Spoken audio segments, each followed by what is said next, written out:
Baik, bismillah, assalamualaikum warahmatullahi wabarakatuh. Sebelumnya kami dari kelompok 8 akan mempresentasikan hasil dari praktek kami tentang sistem operasi. Di sini saya Rehansa bin Jafar Nayasi dari dengan NIM 103124060 dan teman saya Fahmi Muhammad Huda dengan NIM 1030124000239.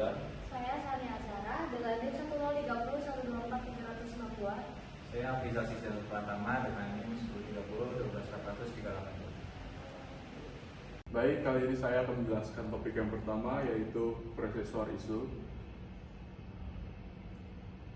Ada dua cara bagaimana virtual machine mendapatkan tenaga prosesor.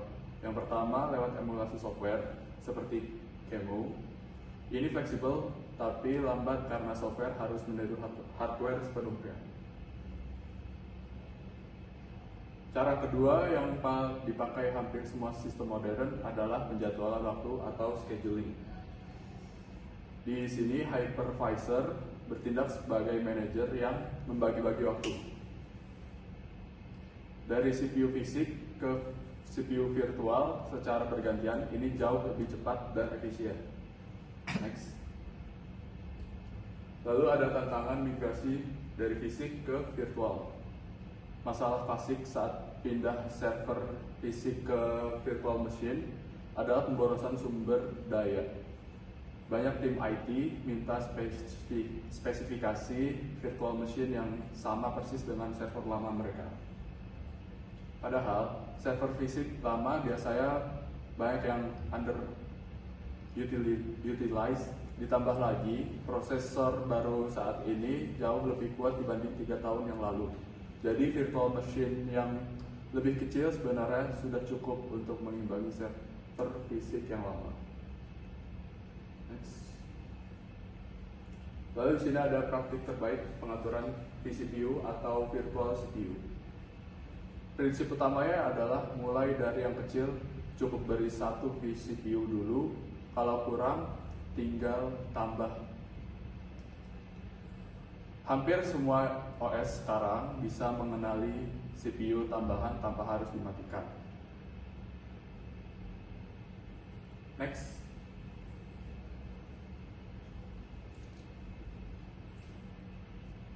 Oke, di sini ada model keamanan protection rings.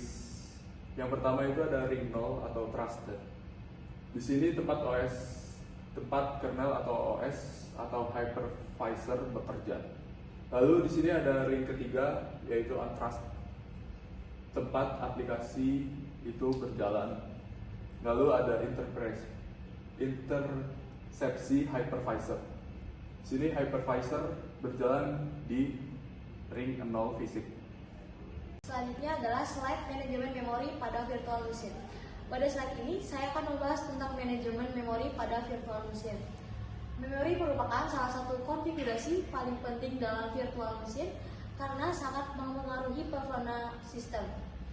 Dalam lingkungan virtual, memori sering menjadi bottleneck pertama sebelum CPU atau storage. Hal ini terjadi karena setiap virtual machine hanya dapat menggunakan memori yang sudah dialokasikan kepadanya. Meskipun host sebenarnya masih memiliki memori yang cukup besar. Di sini peran hypervisor sehingga sangat penting. Hypervisor bertugas mengelola akses memori virtual machine ke memori fisik dengan menggunakan mekanisme seperti translation table sehingga penggunaan memori bisa diatur dengan lebih efisien.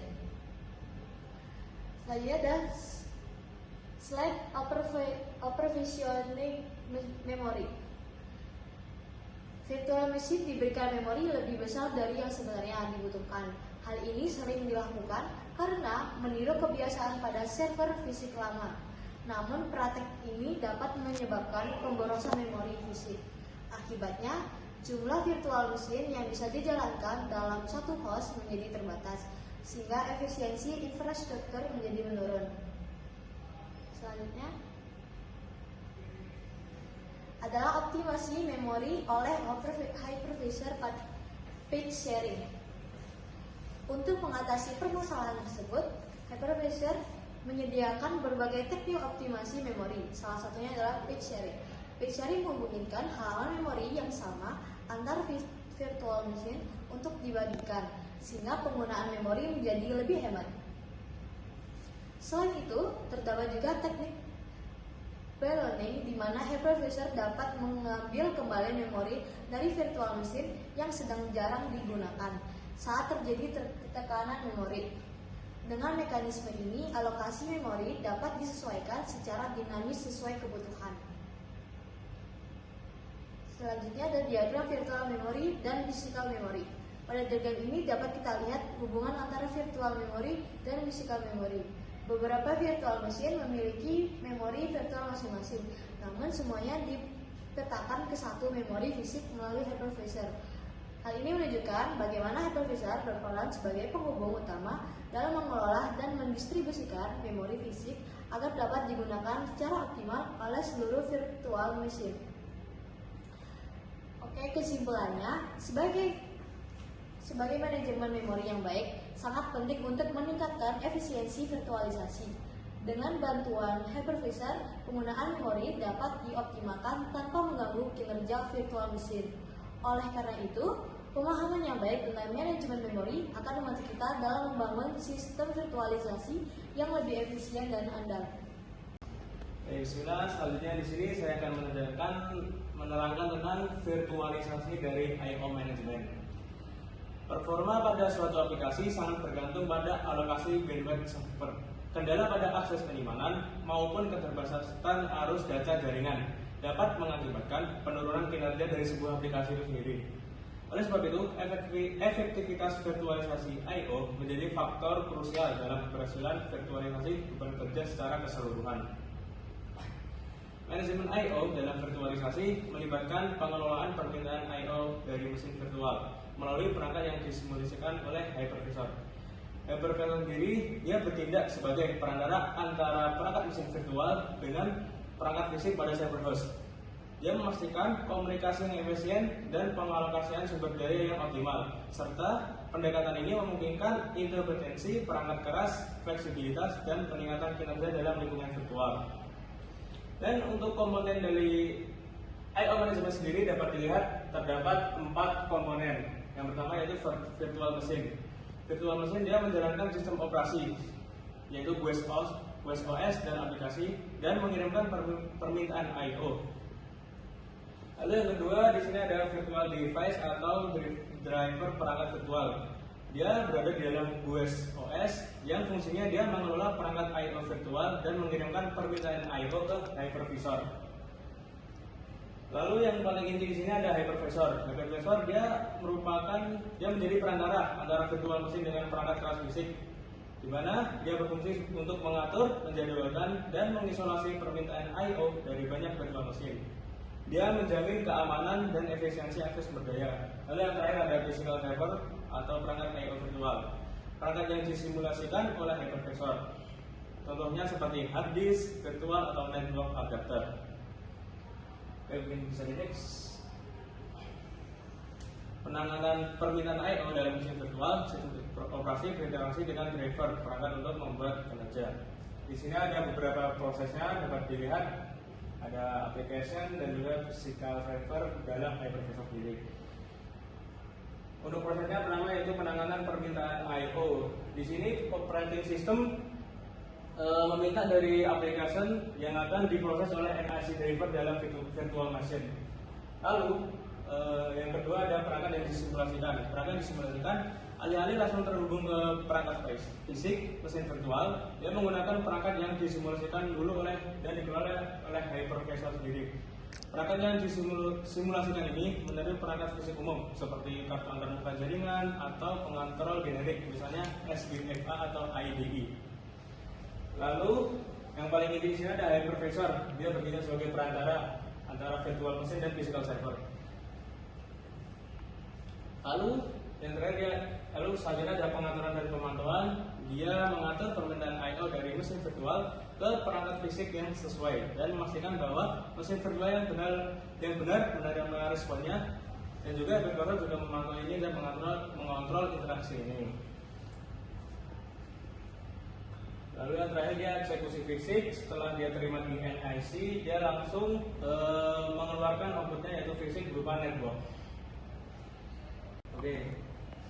Di proses ini tanpa alur ini beberapa virtual machine berjalan di server yang sama akan berebut akses ke satu kartu jaringan yang sama secara tidak berat. Hypervisor bertindak sebagai polisi lalu lintas yang dimana dia memastikan setiap virtual machine mendapatkan giliran dan isolasi data yang aman. Oke, bisa di next. Nah, berikut adalah beberapa keuntungan dari virtualisasi jalur I/O. Yang pertama, dia mengindependensi dan portabilitas perangkat keras. Dimana keuntungannya setelah driver khusus vendor diubah menjadi driver umum pada tingkat hypervisor. Lalu yang kedua itu memungkinkan fitur migrasi langsung, live migration. Keuntungannya, virtual machine dapat berpindah antar nodes fisik dalam keadaan menyala tanpa gangguan layarnya. Yang dia berdampak pada pemeliharaan server fisik dapat dilakukan kapan saja tanpa harus memastikan aplikasi yang sedang berjalan di dalamnya. Lalu yang ketiga ada efisiensi penggunaan sumber daya agregasi. Ya, virtual machine itu dengan ini dia dapat berbagi jalur jaringan fisik yang sama secara bersamaan. Lalu yang keempat ada kontrol granular dan kualitas layanan atau QoS, yang dia kemampuannya dapat untuk mengatur bandwidth dan prioritas lalu lintas data untuk setiap virtual machine. Lalu yang terakhir yaitu peningkatan performa melalui fitur offload. Offloading ini dia menggunakan teknologi seperti TLO, LRO, dan LSO yang fungsinya untuk memudahkan tugas pemrosesan paket data dari CPU ke kartu jaringan NIC. Oke. Ya, terakhir saya akan membahas VMware ESXi. VMware ESXi sendiri adalah sebuah hypervisor tipe 1 atau yang sering kita sebut sebagai bare metal. Artinya ESXi ini dipasang dan berjalan langsung di atas perangkat keras fisik server tanpa memerlukan sistem operasi induk seperti Windows atau Linux sebagai perantara. Komponen yang paling krusial dalam arsitektur ini disebut VM kernel. VM kernel bisa dianggap sebagai jantung dari sistem ini karena ia menangani seluruh fungsi virtualisasi secara langsung, mulai dari manajemen memori hingga penjadwalan prosesor. Lalu tujuan utamanya dari desain arsitektur ini adalah untuk menyediakan lapisan abstraksi yang memisahkan sumber daya fisik dari sistem operasi tamu melalui abstraksi pada komponen prosesor, memori, jaringan hingga penyimpanan. ESXi mampu mengubah sumber daya fisik yang kaku menjadi sumber daya virtual yang sangat fleksibel. Hal ini yang menjadikan ESXi bukan sekadar alat virtualisasi biasa, melainkan platform utama bagi pusat data modern dan menjadi fondasi kokoh bagi infrastruktur komputasi awan atau cloud computing yang kita gunakan saat ini. Boleh next. Penting untuk kita ketahui bahwa ESXi adalah hasil dari evolusi produk sebelumnya yang bernama VMware ESX. Pada ESX versi lama terdapat komponen besar bernama Service Console berbasis Linux yang ukurannya mencapai kurang lebih 900 MB.